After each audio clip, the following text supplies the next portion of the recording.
Hi viewers, welcome to our channel. ప్రస్తుతం మనతో పాటు అమరావతి బహుజన జేఏసీ బాలకోటయ్య గారు ఉన్నారు. వారితో ఒకసారి మాట్లాడదాం. సార్ నమస్కారం. సార్ నమస్తే. సార్, తిరుపతి లడ్డు కల్తీ వ్యవహారంలో నిజానిజాలు నిగ్గు తేల్చాలంటూ సుప్రీంకోర్టు ఒక స్వతంత్ర దర్యాప్తుకు ఆదేశాలు ఇవ్వడం మనం చూస్తున్నాం. సార్, ఒక సిట్ ను కూడా ఏర్పాటు చేసింది. మరి ఇప్పుడు ఎటువంటి నిజాలు ఇందులో బయటపడిపోతున్నాయి? మరి ఇది జగన్మోహన్ రెడ్డి గారికి షాక్ అని చెప్పేసి కూడా చాలా మంది అభిప్రాయపడుతున్నారు సార్. ఎందుకంటే అసలు నిజాలు ఇప్పుడే బయటపడతాయని అంటున్నారు. మరి ఇది ఏ విధంగా ముందుకు జరగబోతుంది, ఏం జరగబోతుంది అంటారు సార్ దీనిపైన? ఆదిత్య నమస్తే. సార్ నమస్కారం. మీకు మీరు టీవీ ప్రేక్షకులు కూడా ఆదిత్య మనమే ఆలోచిద్దాం. ఇప్పుడు స్వామివారి లడ్డూలో సార్ కల్తీ జరిగింది అనేది ఆ రాష్ట్ర ముఖ్యమంత్రిగా చంద్రబాబు నాయుడు గారు చెప్పిన ఒక మాట. చెప్పడమే కాదు, దానికి సంబంధించిన ప్రాథమిక ఆధారంగా టీటీడీ దేవస్థానం వాళ్ళు చేయించిన నాణ్యతా ప్రమాణాలకు సంబంధించిన గుజరాత్ ల్యాబ్ రిపోర్ట్ కూడా చూపించారు. అంటే పెద్ద ఎత్తున అనుమానం వచ్చింది.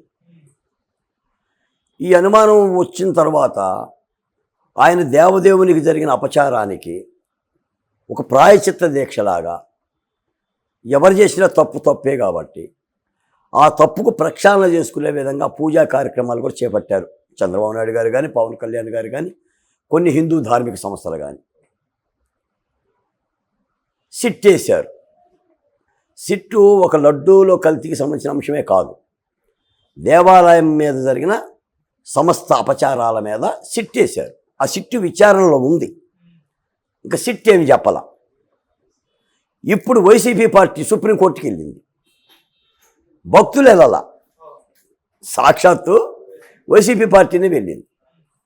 ఎవరో టీటీడీ దేవస్థానానికి సంబంధించి చైర్మన్గా పనిచేసిన 4 ఏళ్ళు ఆ పోస్టులో పనిచేసిన వైవి సుబ్బారెడ్డి గారు, ఇప్పటికీ ఆయన ఎంపీ కూడా వైఎస్ఆర్ కాంగ్రెస్ పార్టీకి, వైసీపీ పార్టీకి ఫేవర్గా ఉండే సుబ్రహ్మణ్య స్వామి గారు సుప్రీంకోర్టుకి వెళ్ళారు.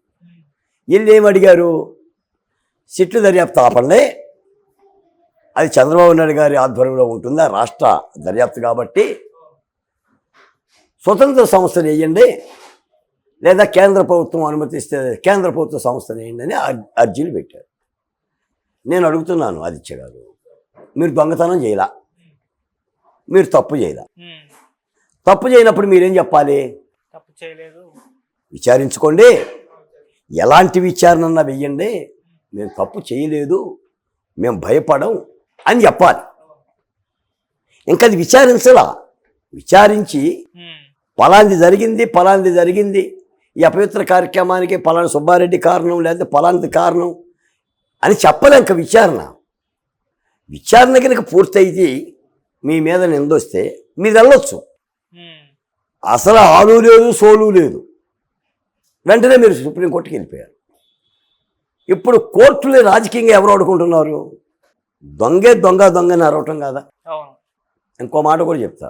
నిన్న సుప్రీంకోర్టు ఎప్పుడైతే కేంద్ర ప్రభుత్వాన్ని, స్వతంత్ర సంస్థను కానీ, మరో కేంద్ర ప్రభుత్వ ఆధ్వర్యంలో సంస్థను కానీ ఈ లడ్డు కల్తీ వ్యవహారం మీద విచారణ చేసే అవకాశం ఉందా అని సొలిసిటరీ జనరల్ని అడిగిన మరుక్షణమే చంద్రబాబు నాయుడు గారు తాను వేసిన సిట్ని తాత్కాలికంగా నిలిపివేశారు. ఎందుకంటే సుప్రీంకోర్టు ఏం చెప్తుందో విందాము. సుప్రీంకోర్టు కనుక సిట్టినే కనుక కొనసాగించమంటే కొనసాగిద్దాము, లేదు సుప్రీంకోర్టు ఆధ్వర్యంలో ఏదైనా సంస్థను వేస్తే ఆ సంస్థను కొనసాగిద్దాము అనేది చంద్రబాబు నాయుడు గారి ఆలోచన.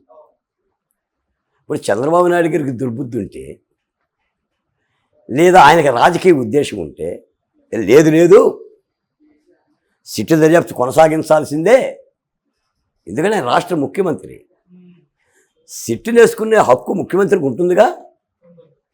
ఉంటుంది కండి.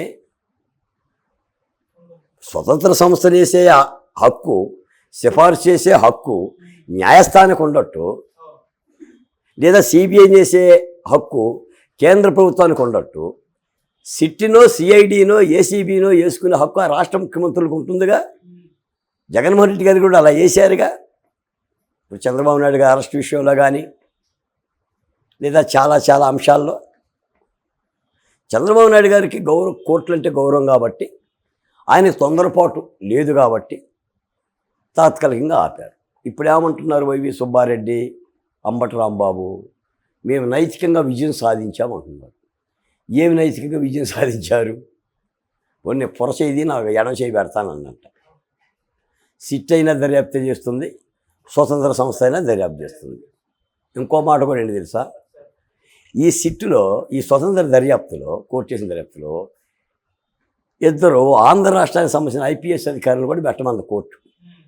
మరి ఈ ఇద్దరు మూలాన్ని కూడా విచారణ పర్వం వేరే విధంగా మారుద్దామని అంటున్నారు. అంటే వాళ్ళిద్దరిని కూడా ఇప్పుడు తమాషా చూడండి. ఇంకంతకంటే ఏంటంటేనండి, జగన్మోహన్ రెడ్డి గారు చేసిన తప్పే మళ్ళీ మళ్ళీ చేస్తున్నాడండి. మళ్ళీ వీళ్ళు కోర్టుకి వెళ్ళి దేవునికి అపచారం చేస్తున్నారు.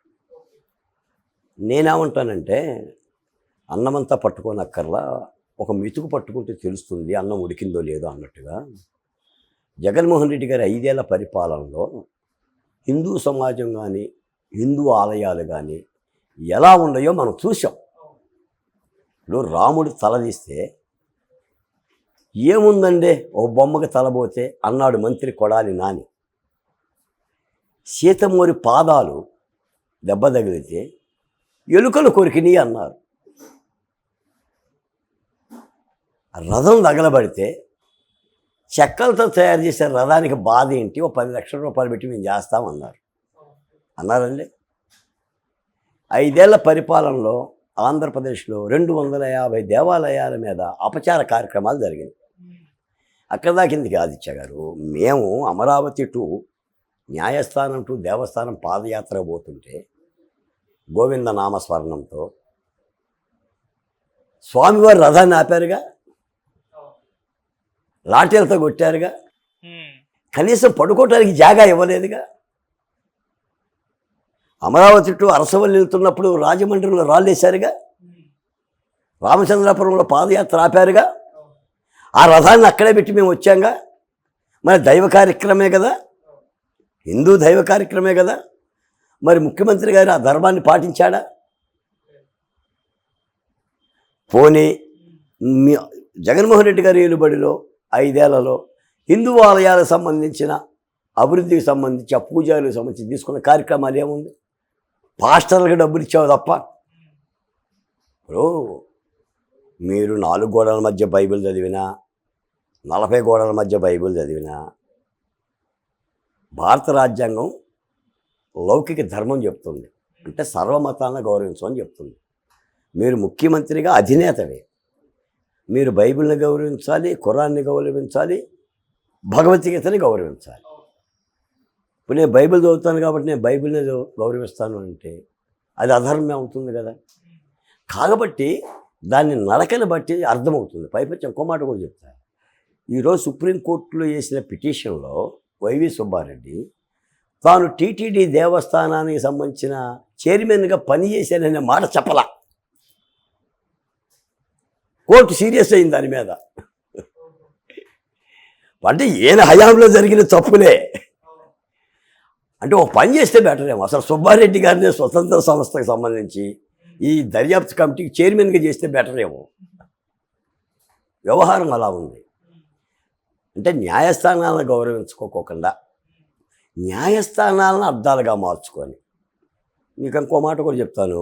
ప్రజా రాజధాని అమరావతి విషయంలో హైకోర్టు ఏం చెప్పింది?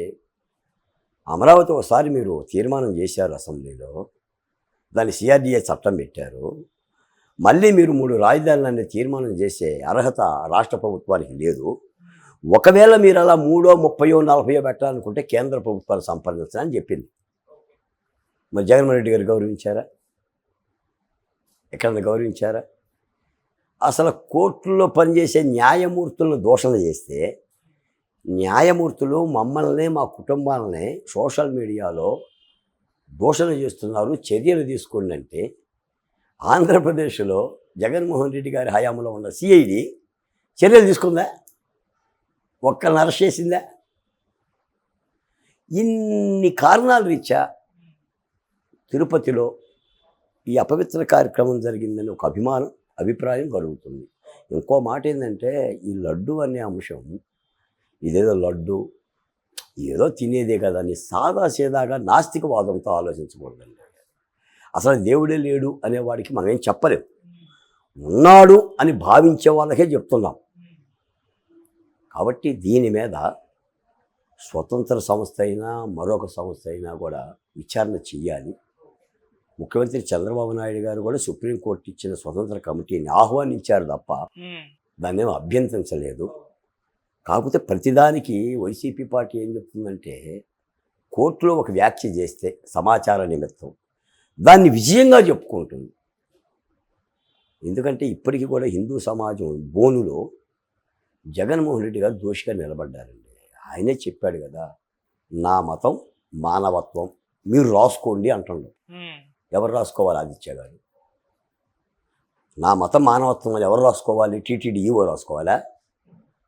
ఎవరు రాసుకోవాలి చెప్పండి? ఏంట గేంకారం? మనం మతం మానవత్వం అనే మతం ఉందా? మానవత్వం అనే మాట ఎవరు వాడతారు?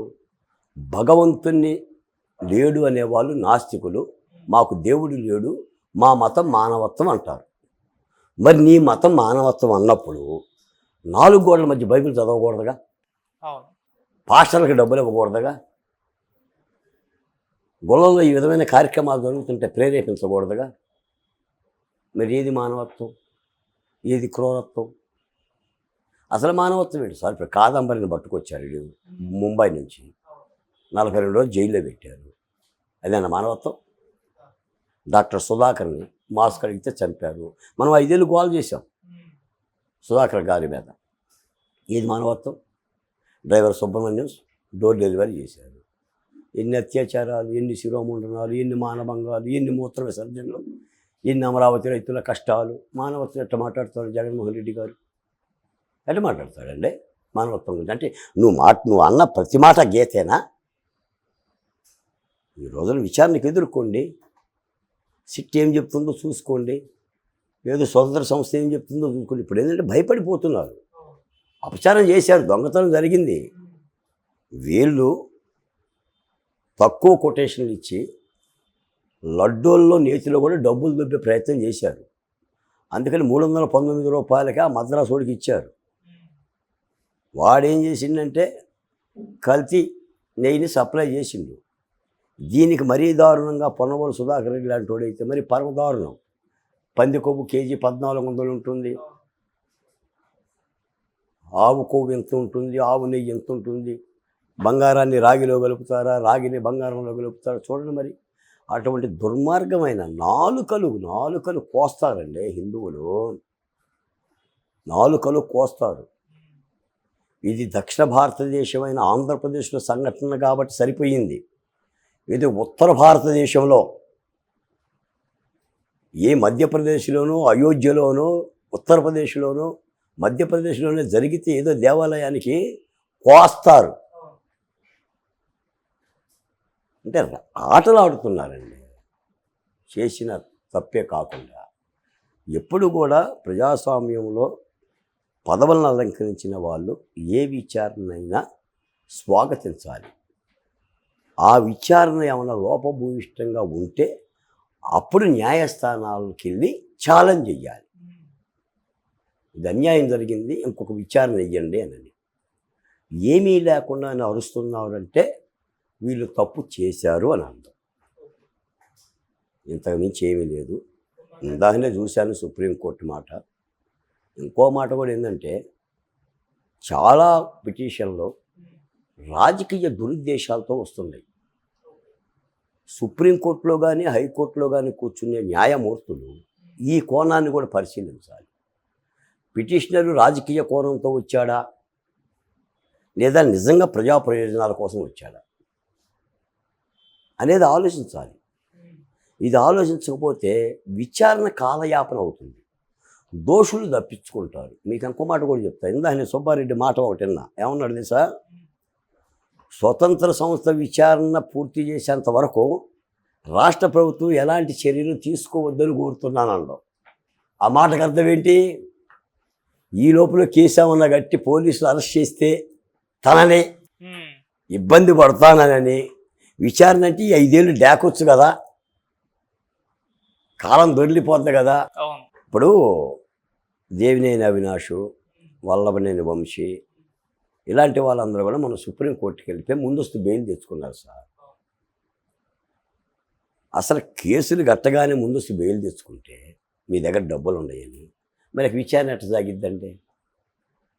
ఆచా 302 కేసులు కూడా ముందస్తు బెయిల్ ఇస్తారా? అంటే చంపిన కేసులో కూడా వైఎస్ వివేకానంద రెడ్డి హత్య కేసులో అవినాష్ రెడ్డి బెయిల్ తెచ్చుకుండగా హత్య కేసులో మరి నీకు నాకు సాధ్యపడుతుందా? ఏం భావం కలుగుతుంది పౌరుడికి న్యాయ వ్యవస్థల పట్ల? అంటే డబ్బులు ఉన్నోడు కాగితం వేస్తే ఆడికి అనుమతిస్తారు, డబ్బులు లేనో బొక్కలో దోస్తారని. ఇవన్నీ కూడా చూసుకోవాలి. ఏదేమైనా కూడా విచారణ సంస్థలు తేలుస్తాయి. చంద్రబాబు నాయుడు గారు కానీ ఉప ముఖ్యమంత్రి గారు కానీ ఈ అంశాన్ని సాదాసీదా అంశం కూడా కాదు ఇది. అది బాబు గారికి కూడా తెలుసు.